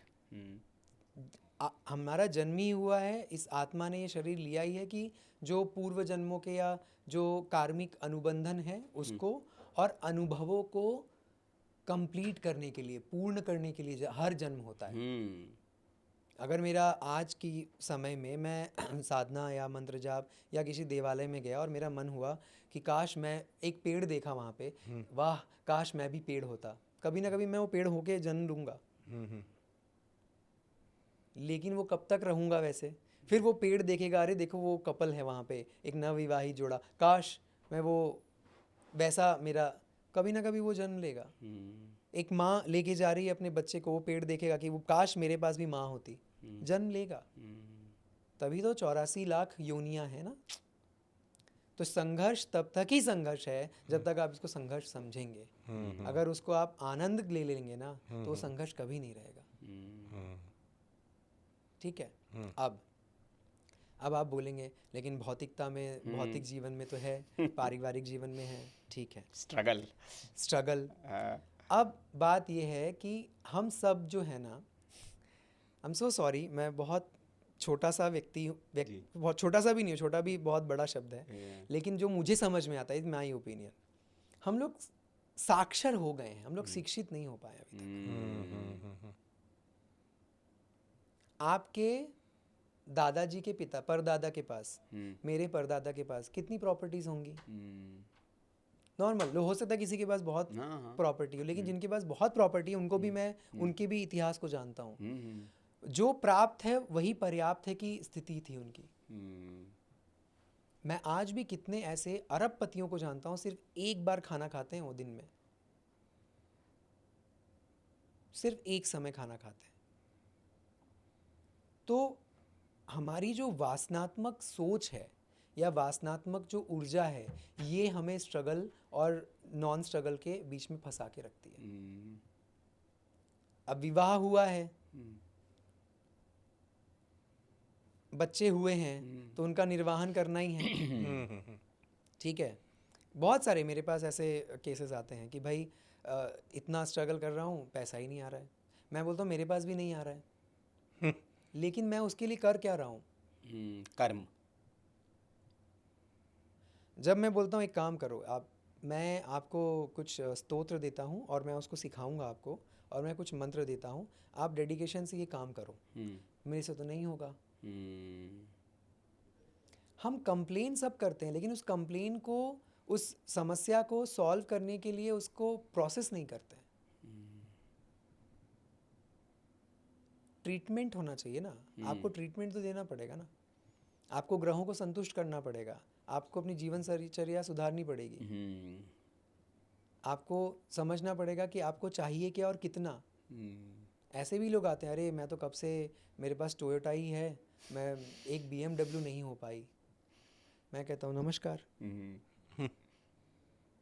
लोगों के पास साइकिल भी नहीं होती है, साइकिल वालों के पास कितने ऐसे जिनके पास पैर भी नहीं है, क्या करोगे फिर? तो आपको हमेशा ये कोशिश करनी चाहिए कि उस समस्या को किस तरीके से सॉल्व करें, उसमें आध्यात्म, उसमें ज्योतिष, उसमें अपना पूरा अथक जो प्रयास है, अपने आप को झोंक देना चाहिए। हमारा आप भी परफॉर्मिंग आर्ट की फील्ड से हैं, हमें ये समझाया जाता है आध्यात्म में कि जब हम साधना, मंत्र जाप करने बैठे, रात्रि का ध्यान करने बैठे, या साधना कोई संकल्प लिया कि भाई चलो पुरस्चरण करना है, तो बोला जाता है कि जब आप साधना के लिए बैठो, आप समझो ये आपके जीवन की आखिरी साधना है, इसके बाद आप मरने वाले हो। जब आप स्टेज में नाचो, ऐसा नाचो कि लास्ट परफॉर्मेंस है। आज मैं पॉडकास्ट में कुछ सोच के नहीं आया, मैं पूरा झकझोर दूंगा जो भी मेरे पास होगा, जो आप पूछेंगे, मैं कुछ और नहीं सोच रहा हूँ, और मैं खाली यही सोच रहा हूँ कि आपके जो क्वेश्चंस है उसको मैं और उसका सरलीकरण कैसे करूँ, बिल्कुल, उसका लिक्विफाई कैसे करूँ। सॉल्यूशन सब कुछ है हमारे वेदों में, सब धर्म अर्थ काम मोक्ष इसीलिए बोला गया है। पढ़ें तो, कोशिश तो करें। आज की डेट में भाई 7 लाख गुरुकुल थे, इतना सबने वीडियो देखा होगा, राजीव दीक्षित जी का तो सब अब मतलब लर्नेट हो गए, राजीव दीक्षित जी को सब अपने उतार लिया। कहाँ उतारा वो, क्रियान्वित कहाँ किया? हर जगह हमें बस, आप मध्य प्रदेश से हैं, मध्य प्रदेश में मैं कितने ऐसे गुरुकुल जानता हूँ जो काम कर रहे हैं। बिल्कुल। और सनातन के पास तो हर चीज का सोल्यूशन है, हर एक बात का सोल्यूशन है। तो स्ट्रगल, आप तब तक उसको स्ट्रगल मानोगे जब तक आप उसको सोचोगे कि ये मेरे ऊपर बोझ है। नृत्य को मैंने कभी भी स्ट्रगल नहीं माना है, आनंद का ही विषय है। आप सबने डांस किया ना, हम लोग, मैं श्री रविशंकर जी से जुड़ा हुआ हूँ, जी। श्री नाट्य एक कोर्स है जी। तो उसमें सबसे पहले हमें ये सिखाया जाता है कि आप देखो, हम जब आनंदित होते हैं, जब नृत्य करते हैं, लेकिन जब हम नृत्य करते हैं ना, तब हम कभी दुखी नहीं हो सकते। कोशिश करके देखो, दुखी मन से होगा ही नहीं, स्टेप ही नहीं हो पाएगा। उसके लिए आपको ट्रेनिंग लेनी पड़ेगी। एक नर्तक जो है वो जो 8 साल की 10 साल की मेरी अभी 25वां साल की ट्रेनिंग चल रही है, मैं दुखी में भी मैं आनंद दुखी में भी दुखी होता हूँ, ऐसा नहीं अक्षोभ्य नाम है, लेकिन कभी कभी दुखी होता हूँ कुछ चीज़ों को देख के। जी। किसी का कुछ देख लिया, खासकर जानवरों का कुछ देख लिया, उसमें भी मैं नृत्य करता हूँ, वो अलग चीज़ है, उसके लिए ट्रेनिंग है मेरी। लेकिन इन जनरल आदमी आप देखो, या इन जनरल एक जो एनिमल है, एक डॉग है, एक कैट है, वो आपको देखेगा वो नाचने लग जाएगा, वो दुखी नहीं होगा कभी भी। तो जब उस नृत्य में आप दुखी नहीं हो रहे हो, तो जीवन के नृत्य में क्यों हो रहे हो? क्या बात है। तो अपनी अवेयरनेस को बढ़ाना पड़ेगा, उसके लिए बहुत अच्छे अच्छे कोर्सेज हैं, हर जगह हैं, आर्ट ऑफ लिविंग में हैं, आप कोर्सेज ज्वाइन, बहुत सारी आप ज्वाइन तो करो, ज्ञान आपको हर जगह मिलेगा। वो 3 इडियट्स का डायलॉग था ना, ज्ञान हर जगह बट रहा है, हमें अवेयरनेस होने की जरूरत है। स्ट्रगल है, मेरे प्रॉब्लम है, ऐसा है वैसा है, लेकिन क्या उस प्रॉब्लम को दूर करने के लिए मैंने क्या क्या किया? डायरी में नोट करो ना, एक दिन रात में डायरी में नोट करो, ये मेरी प्रॉब्लम है, मुझे ये इतना पैसा हर महीने चाहिए, और उस पैसे को पाने के लिए मैंने ये प्रयास किए। आपको खुद आंसर मिल जाएगा कहाँ पे कमी है। एक्शंस नहीं है। तो आप क्या करते हो? आप शॉर्टकट, किसी भी चीज़ का शॉर्टकट है नहीं। हम लोग बचपन से बड़े होके हम घोड़े के बच्चे नहीं है कि चलने दौड़ने लग जाएंगे, है ना? तो सेल से हम इतना बड़ा पिंड बनते हैं, उसका प्रोसेस है, उस प्रोसेस को आपको निभाना ही है। उस प्रोसेस को अगर आप नहीं निभाएंगे, अब उस प्रोसेस में आप बोले बहुत स्ट्रगल है भाई बड़े होने में, तो हो गया फिर। जी। तो अक्षुभ भाई जी, अभी आपने चूंकि आर्ट की बात की और एस्ट्रोलॉजी पर हमारी बात हो रही है, तो दोनों से जुड़ा मेरा एक प्रश्न है कि ये जो आपकी एस्ट्रोलॉजी है, ये कलाकार को कैसे सहायता कर सकती है? अभी देखिए, दूसरी मेरे मन की बात आपने पूछी है सुनील जी के पॉइंट्स बढ़ रहे हैं बहुत। जी।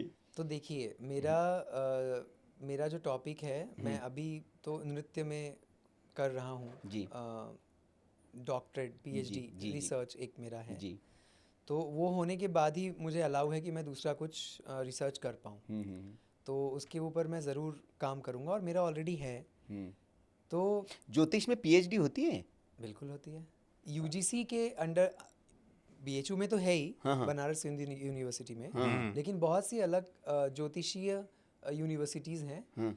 तो वो आपके रिसर्च को मान्यता देख के उनका पैनल बैठता है, और उनको लगता है कि हाँ ये research up to the mark है, तो वो आपको देते हैं उसकी अच्छा, उपाधि। नहीं, यह बड़ा भ्रम है कि कुछ लोग कहते हैं कि भाई डॉक्टर तो ज्योतिषी लगा ही नहीं सकते और पीएचडी नहीं हो सकती। तो वही है कि भाई डॉक्टर आप लिख दो, तो डॉक्टर का मतलब सिर्फ मेडिकल प्रैक्टिशनर नहीं है ना। डॉक्टर मतलब अपनी विधा में या अपने विषय में जिन्होंने पारंगत विशेषज्ञता हासिल की, विशेषज्ञता से भी ज़्यादा, सॉरी, जिन्होंने खोज किया, हाँ, एक नया अनुसंधान का विषय, तो दैट इज इम्पोर्टेंट, है ना। तो उनको उस लेवल को हम दे सकते हैं डॉक्टरेट, तो वो अलग बात है, उपाधि की बात नहीं। लेकिन मेरा निरंतर ये मेरी रोज ही, क्योंकि मेरे आर्टिस्टिक जितने भी गुरु हैं, मित्र हैं, सबका हॉरोस्कोप मैं देखता रहता हूँ, कुछ क्लाइंट भी हैं उसमें। तो मेरा जो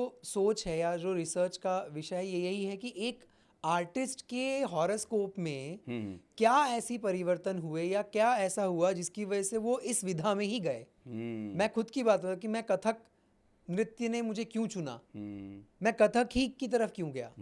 मेरी स्टार्टिंग तो फोक से हुई थी, बहुत सारे इंडस्ट्री सिनेमैटिक डांस से हुई थी, लेकिन क्यों कथक में ऐसा क्या अट्रैक्शन था और क्यों ऐसा हो गया कि मैं इसी का होके रह गया।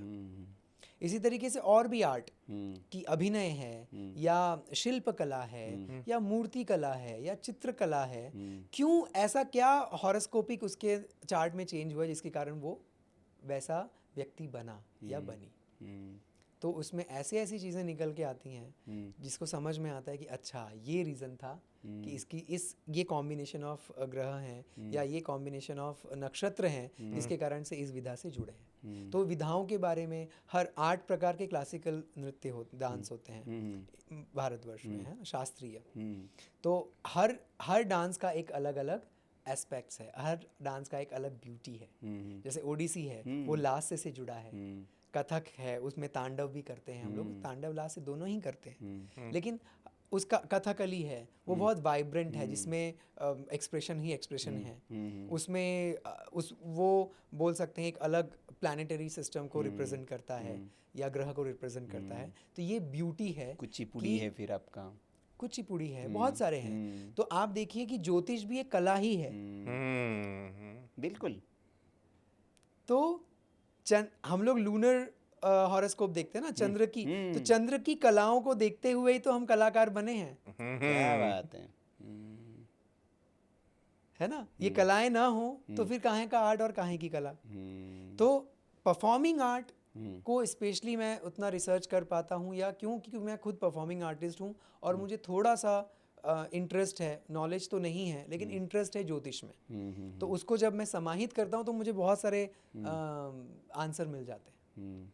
तो ज्योतिष क्या कर सकता है अक्षुब्य जी? जैसे बहुत लोग बताते हैं कि भाई भाग्य बदला जा सकता है। क्या ज्योतिष किसी का भाग्य बदल सकता है, या ज्योतिष क्या कर सकता है? मतलब सामान्य एक व्यक्ति है, उसके जीवन में ज्योतिष क्या उसको हेल्प कर सकता है? ज्योतिष सब कुछ कर सकता है अगर उस व्यक्ति के भाग्य में होगा। अच्छा, कर्म से भाग्य नहीं बदला जा सकता? कर्म भी हम तभी कर पाएंगे जब हमारे भाग्य में होगा। अच्छा, तो सब कुछ भाग्य से, प्रारब्ध से कनेक्ट है। प्रारब्ध, मैं ये भी हमेशा बोलता हूँ कि मुझे बहुत प्रिय है ये कि प्रारब्ध तो पहले रचा, पाछे रचा शरीर, तुलसी चिंता छोड़ दे, भजले श्री रघुवीर। भजना आना चाहिए। नहीं, लेकिन मैंने सुना है अक्षुब्य जी, मैं थोड़ा यहाँ आपको माफ़ी के साथ रुकूंगा, कि प्रारब्ध आपका आप नहीं बदल सकते क्योंकि वो ईश्वर ने रचा है, लेकिन आप भाग्य को सौभाग्य में परिवर्तित कर सकते हैं। बिल्कुल कर सकते हैं, अपने प्रयास से, अपने कर्म से। लेकिन यकीन मानिए वो कहीं ना कहीं भाग्य में निहित होता है। वो ये होगा, ये होगा और इस तरीके से होगा। मेरी वाइफ है मैत्रेयी, वो मेरे जीवन में तब आई जब मेरा अष्टम एक्टिव, अष्टम आप लोग को, तो आप लोग एस्ट्रोलॉजर हो ही चुके हैं। अरे तो आप बना के छोड़ दोगे। हाँ, नहीं, मैं कह रहा हूँ आप पत्नी से बहुत प्रेम करते हैं, क्योंकि बार बार आप याद कर रहे हैं। नहीं, क्योंकि वो उसका कारण भी है, क्योंकि वो जब से वो मेरे जीवन में एक बहुत मातृत्व लेके आई है ना। हर वाइफ जो है उसके खाली वाइफ का रोल नहीं होता है, बहुत सारे रोल होते हैं।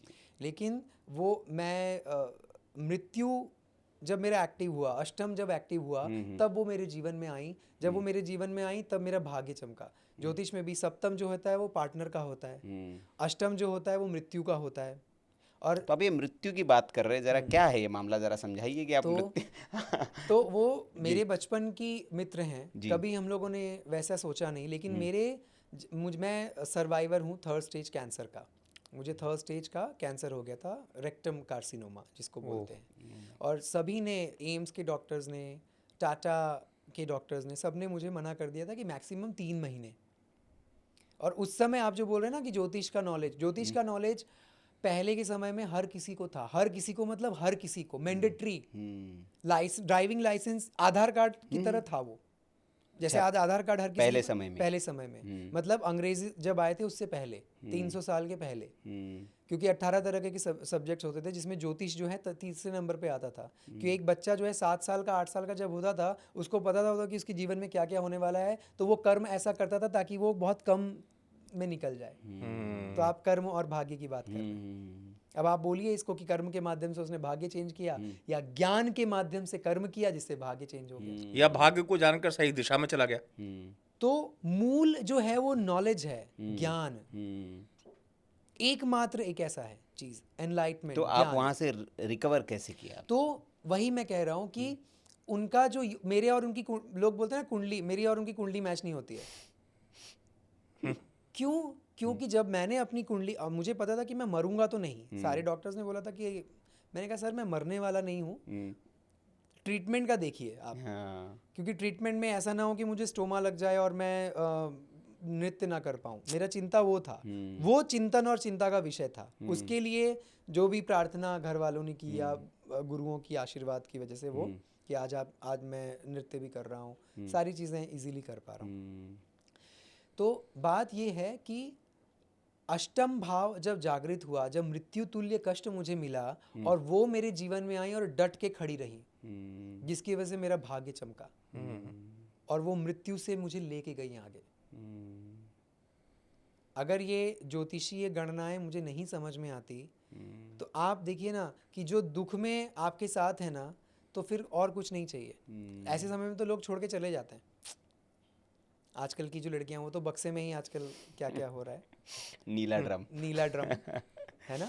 लेकिन ऐसे समय में अगर आपके पास कोई खड़ा है आपके साथ, एकदम आपके कंधे से कंधा मिला के, और मैं बोल रहा हूँ कि मतलब बोले नहीं नहीं कोई बात नहीं, तो वो इम्पॉर्टेंट है। अब मैं अगर ऐसा डिसीजन लेता कि नहीं नहीं मैं तो आपके साथ नहीं रहूँगा, या बाद में उनको मना कर देता, तो वो मेरा कर्म था, क्योंकि मेरे भाग्य में थी। और बचपन की मित्र हैं, लेकिन कभी उस ढंग से सोचा नहीं, देखा नहीं। लेकिन जब देखा कि मुसीबत में है और मुसीबत के समय पे खड़ी है, मेरे हिसाब से वो मुसीबत भी नहीं थी, वो एक फेज़ था जिसको मैंने बहुत इंजॉय किया, जिसको मैंने बहुत आनंद के साथ उसको एक्सेप्ट किया। तो इतना सुंदर वो प्रोसेस था कि एक से एक अनुभव किए। मुझे समझ में आएगा मेरे साथ कौन है, मेरे बाद कौन है, मुझे किसके साथ होना है, कोई और जीवन में किसी के साथ नहीं होना है। तो आप देखिए, एक तरफ मैं देखूं कि मैं इसको क्यों देखूं कि मुझे कैंसर हुआ, मैं ये क्यों ना देखूं कि मुझे वाइफ मिली, और वाइफ से भी ज़्यादा सोलमेट जिसको बोलते हैं कि आत्मिक जो कनेक्शन है। आज के समय में सबसे ज़्यादा लोगों की समस्या यही है कि कनेक्शंस नहीं मिल रहे हैं, कनेक्शंस की कुंडली भी नहीं मिल रही, और कुंडली तो मिल जा रही है। कह रही जी कि हमने तो विवाह तो कुंडली मिलान करके ही किया था, लेकिन विच्छेद हो गया बहुत जल्दी। भाई देखिए, हाँ। कुंडली 36 के 36 गुण तो राम और सीता के कुंडली में भी मिलते थे। वही मेरा प्रश्न था कि लेकिन उनके जीवन में कितना कष्ट था, उनके जीवन में कितना, लेकिन कभी उन्होंने संघर्षों को संघर्ष समझ के लिया, उन्होंने कृष्ण के जीवन में कितना कष्ट था, वो तो हमेशा उनका बाल्यकाल। smile करते थे। हाँ, उनकी कुंडली देख लीजिए, कौन सा ग्रह नीच का है पता नहीं। भगवान महादेव के जीवन में कितना सती, उनका तो कुंडली नहीं है जी, लेकिन उनके कितने कष्ट था उनके जीवन में, मैं ये कह रहा हूँ, लेकिन उनकी तो कुंडली नहीं है जी। और वो हम सब जाते हैं, सोचते हैं शिव से, शिव और शक्ति क्या नहीं देते हमें, वो चाहते तो क्या नहीं कर सकते थे। दाह का कोई अर्थ नहीं था, लेकिन कुछ ना कुछ तो था। अभी हम ये देखें कि दाह हुई, या ये देखें कि 51 शक्ति पीठ बनी जिससे रिसोर्सेज बढ़े, लोगों का बिलीफ सिस्टम बढ़ा। उनको पता था कि ये बहुत मुश्किल होने वाला है लोगों को जीवन में, तो वहां जाके पूजा करो तो हो जाएगा। समर्पण करना पड़ेगा आपको प्रकृति को। अब उसको ईश्वर का नाम ले लीजिए, उसको आप शैतान का नाम ले लीजिए, उसको आप किसी धर्म का नाम ले लीजिए, लेकिन असल काम समर्पण का है, सरेंडर। गुरु लोग यही बोलते हैं, रविशंकर जी यही बोलते हैं, मेरे ऊपर छोड़ दो, और लोगों के काम हो जाते हैं। भाव समर्पण की बात है, भाव समर्पण की बात है। मैं, लेकिन चूंकि आपका जो प्रसंग है ये जीवन का, उससे मैंने बड़ा मतलब मैत्री जी के प्रति मेरा मतलब जो भाव है बड़ा सम्मान पूर्वक पहले भी मैं कहता। दरअसल क्या होता है कि मैं आपके इस प्रसंग से एक चीज़ जरूर कहूँगा, पत्नी जीवन निधि होती है। लोग वैसे जीवन साथी कहते हैं, मैं पत्नी को जीवन निधि मानता हूँ, लेकिन मैत्री जी आपके लिए जीवन निधि से ज़्यादा ईश्वर की प्रतिनिधि बन के आई। बिल्कुल मानोगे आप? मैं मानता ही हूँ, मैं बोलता ही वो एक तो जन्म दिया माँ ने, और दूसरा जीवन दिया जिन्होंने, वो पत्नी रूपी माँ है, या उनको जो भी हम कहें, क्योंकि पत्नी जब खाना खिलाती है वो माँ ही होती है, पत्नी जब आपका सेवा करती है वो माँ ही होती है ना। पूज्येषु माता बोलते हैं उनको। तो उनके जीवन में होने का बहुत बड़ा एक जो मैं बोल सकता हूँ कि कारण तो ज़रूर अनुबंधन रहे होंगे, लेकिन निवारण के रूप में मेरा जीवन है। बहुत बढ़िया, बहुत बढ़िया। अब एक प्रश्न मेरा आता है यहाँ, थोड़ा सा आध्यात्मिक चिंतन और चेतना से मतलब ये सराबोर माहौल मुझे लग रहा है, तो एक मेरा, चूँकि कलयुग की हम बात कर रहे थे, तो वहीं से मेरा एक प्रश्न उत्पन्न हुआ। अक्षुभी जी, कहा जाता है कि कलियुग केवल नाम अधारा सुमेर सुमेर नर उतर ही पारा। क्या बाकी जैसे द्वापर युग, त्रेता या पुराने हमने सुना कि हजारों वर्ष तपस्या आप करते थे तब कहीं जाकर आपको कोई सिद्धि मिलती थी या कुछ प्राप्त होता था, लेकिन कहते कलयुग में बड़ा आसान है प्राप्त करना, सिद्धियाँ प्राप्त करने के लिए, चूँकि आपकी तंत्र और महाविद्याओं पर भी आपका अध्ययन है, तो क्या ये बहुत कलयुग बहुत अच्छा समय और बहुत आसानी से आपको सिद्धियाँ मिल सकती है? बिल्कुल मिल सकती हैं, और बहुत अच्छा समय है। आप देखिए कि मैं ये जो भी बातें कर रहा हूँ, या आप हम पहुंच कैसे रहे हैं। जी मैंने बताया डिजिटल माध्यम जो राहु जी, मानते जी, हैं, जी, जी। है ना। अभी क्या ये सतयुग में पॉसिबल था? नहीं। है ना। हाँ। आज जितने भी हमारे गुरु हैं, आज मेरे जो गुरु हैं या मेरे जो गुरु श्रृंखला है, मुझे जब बात करनी होती है हम मैसेज करते हैं उनको। कभी बहुत मन विचलित हुआ तो उनको आग्रह किया, आप प्लीज़ एक बार फ़ोन पे बात कर लीजिए। वो कलयुग में ही संभव है ना। कितना आसान हो गया। पहले के समय तो टेलीपैथी करना पड़ता था, उसके लिए सिद्धि करो। आकाश गमन की सिद्धि होती है जब खेचरी विद्या हमें सिद्ध हो जाती है। खेचरी होती है ना, जब जीभ को हम लोग टंग को अंदर तक ले जाते हैं और अमृत वर्षा होती है, तो वो खेचरी विद्या में सिद्ध होना पड़ता था। बहुत टफ है वो। अच्छा। वो काम आप पढ़ेंगे, बहुत मैं पुस्तकें बता दूंगा, पढ़ सकते हैं, ठीक है। तो खेचरी विद्या में सिद्ध होने के बाद आकाश गमन करते हैं। आज हम आकाश गमन कैसे कर रहे हैं? विमान से। उसके लिए क्या करना पड़ रहा है? कुछ नहीं। तो कलयुग तो बहुत सरल है ना। हाँ। और सच बात है कि तंत्र इसीलिए इतना क्रियाशील है, इतना ज़्यादा प्रभावशाली है। तंत्र का मतलब ही सिस्टम से है। मैं और आप लाखों लाखों दर्शकों तक पहुंचेंगे सिस्टम के माध्यम से। क्या सिस्टम? वो कनेक्टिविटी। 3 माइक हैं, कैमरे हैं, इंटरनेट है। अब उस इंटरनेट को आप ईश्वर मान लो, यूनिवर्स मान लो। समेटते जा रहे हैं ना धीरे धीरे धीरे धीरे धीरे। लेकिन वो समेटने के साथ साथ अगर नॉलेज है, ज्ञान है, क्या ज्ञान हमें लेना है और क्या देना है, इतना ही जानना है बस। उस जानने के लिए अगर गुरु मिल जाए अच्छे, क्योंकि ज्ञान की तो भरमार है। वो ज्ञान संहारक है कि विनाशक है कि आपके लिए सर्वोत्तम है, ये तो समय सापेक्ष के हिसाब से। तो कलयुग जो साधनाएं आराधनाएं हम लोग सतयुग में या त्रेता में या द्वापर में हज़ारों हजार वर्षों तक करते थे, वो कलयुग में अगर पूरे गाइडेंस में गुरु के कृपा से अगर हम लोग 10 साल 20 साल करें तो वो अच्छा, सबसे अच्छी बात है, नर्तक या आर्टिस्ट, चाहे वो कोई भी आर्टिस्ट, परफॉर्मिंग आर्टिस्ट हो, मैं बहुत सारे इंडस्ट्री के एक्टर्स, जिस तरीके से वो मेहनत करते हैं ना, अगर वो ईश्वर के लिए उतनी मेहनत और उतना ही शिद्दत रखें ना, वो सिद्ध हो जाएंगे। क्या बात है, बहुत अच्छी बात कही आपने। पागलपन की हद तक मेहनत करते हैं। हम लोग पेपर में भी बहुत बार, टीवी में भी देखते हैं कि ये इतना मेहनत किया इन्होंने, इतने बॉडी ट्रांसफॉर्म करने के लिए, बॉडी ट्रांसफॉर्म करने के लिए वर्कआउट तो बहुत छोटी सी चीज़ है। एक एक कैरेक्टर को प्रिपेयर करने के लिए कितने सारे उनके तरीके हैं। तो वो जो है, अगर ईश्वर प्राप्ति के लिए वो पूरा ध्यान आराधना साधना लगा दें तो वही तो सिद्धि है। बिल्कुल सही बात है। लेकिन इस दौर में आपसे मेरा तो मतलब लगभग सब विषयों पर अधिकांश हमने सवाल पूछ लिए। इस दौर में आपके आध्यात्मिक अनुभव की यात्रा में अगर मैं पूछूं, जीवन में सफलता का मंत्र क्या है? समर्पण। किसके प्रति? ये डिपेंड करता है कि आप, ये ना पता है, ये बहुत कॉन्ट्रडिक्टरी है, ये बहुत कठिन प्रश्न है। हाँ, ये मुझे लगता है आपने छिपा के रखा था अभी तक। किसके प्रति, ये सिर्फ आपको ही पता लग सकता है, ये कोई बता नहीं सकता।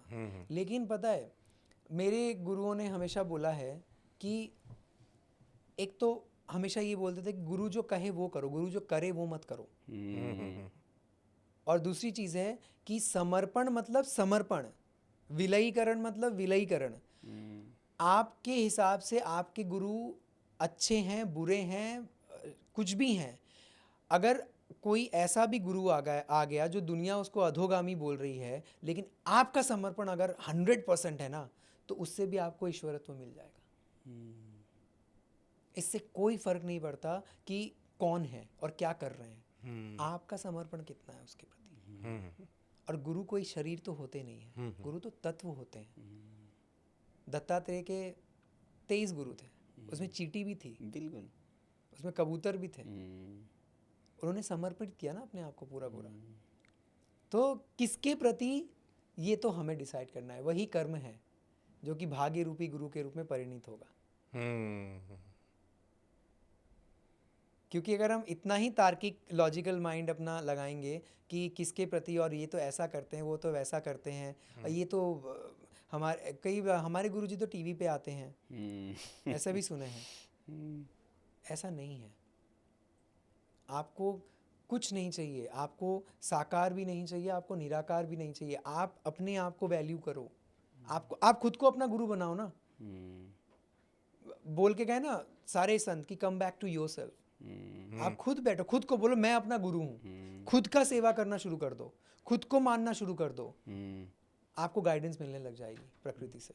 आपको खुद पता चलेगा कि क्या करना है, नहीं करना है। तो जिस तरीके का प्रश्न है वैसे ही मैंने कोशिश किया आपको नहीं, अच्छी आंसर बात करने है, का। इसलिए मैंने बिल्कुल जाने सही। वो कहते भी कि शिवो हम। शिवो हम कहते हैं, हाँ। सो हम कहते हैं, हाँ। लेकिन जानना आवश्यक है कि को हम हाँ, कौन है हम? पहला प्रश्न है वहाँ- कौन। हाँ, ये शरीर अक्षोभ्य नहीं है। हाँ, क्यों आए? भीष्म पितामह ने पूछा था जब वो शैया पे थे कि 24 जन्म तो देखा, कभी भी ऐसा कुछ नहीं किया, ऐसा मेरा क्यों हुआ? हाँ, तीरों उन्होंने पे कहा कि क्यों? एक जन्म और जाओ पीछे या 3 जन्म और जाओ। उन्होंने कुछ ऐसा बोला था कृष्ण ने कि आपने एक तोते के अंदर वो कील गाड़ दिया था, उसका फल ये मिला है।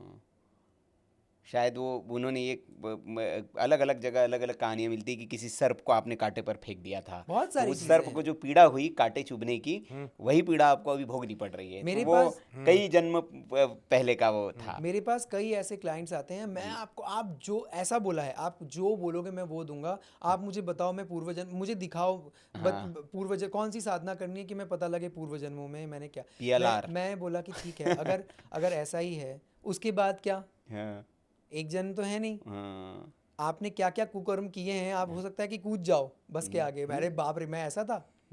हो सकता है कि बहुत अच्छा किया हो, तो आप सोचोगे अरे इतना अच्छा किया तो ये नहीं मिल रहा है, तो और पीछे जाओ फिर।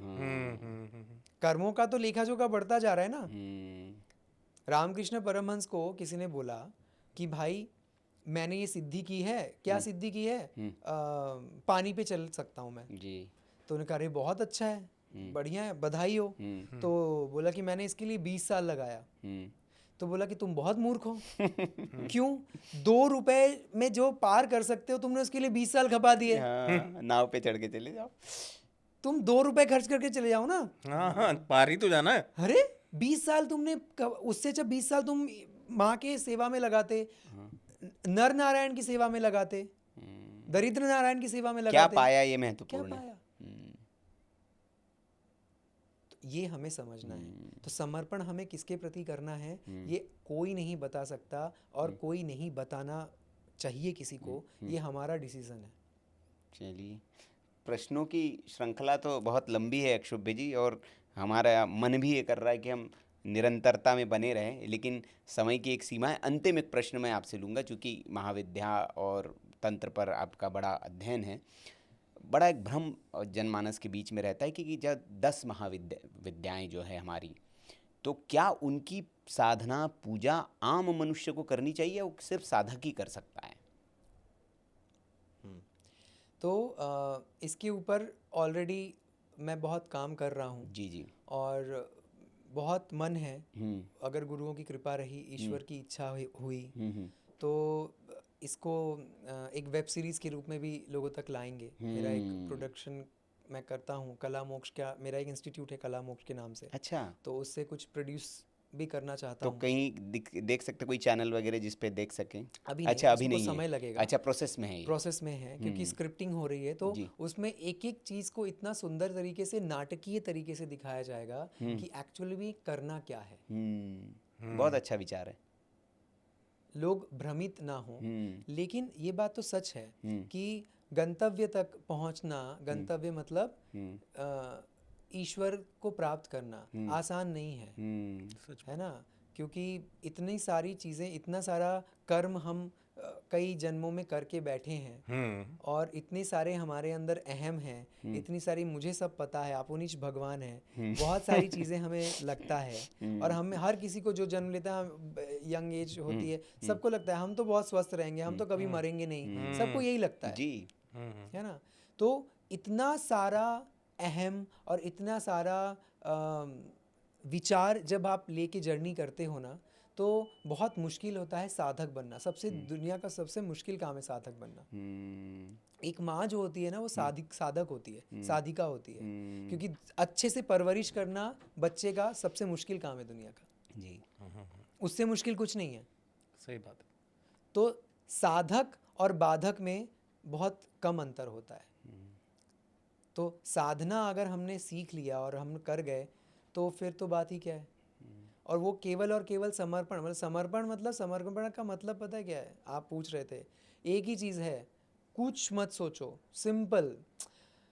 आध्यात्म में बोला जाता है कि समर्पण का मतलब है कि आप एक डेड बॉडी हो, आप शव हो, और शव जो है वो पानी में है, और उसके पैर में रस्सी बंधी है, और रस्सी है गुरु के हाथ में, और वो पानी से उसको लेके जाए, वो कहाँ पे उसको किनारे पे लगा दे, उसको जानवर खाए क्या हो, या उसको जिंदा कर दे, वो पूर्णतया समर्पण ये होता है।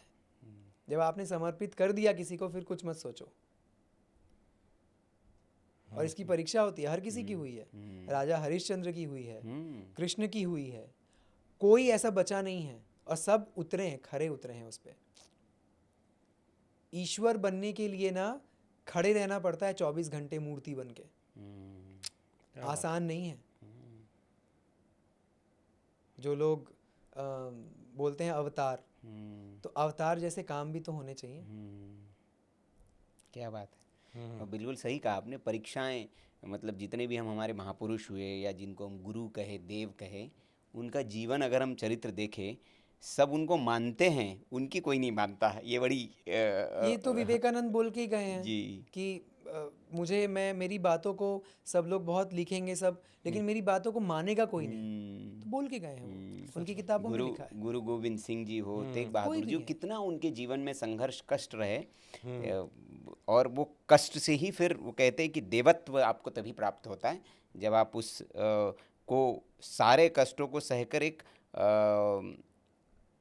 आदर्श समाज के सामने प्रस्तुत करते हैं, बिल्कुल सही तब आप देवत्व की ओर प्राप्त होते हैं।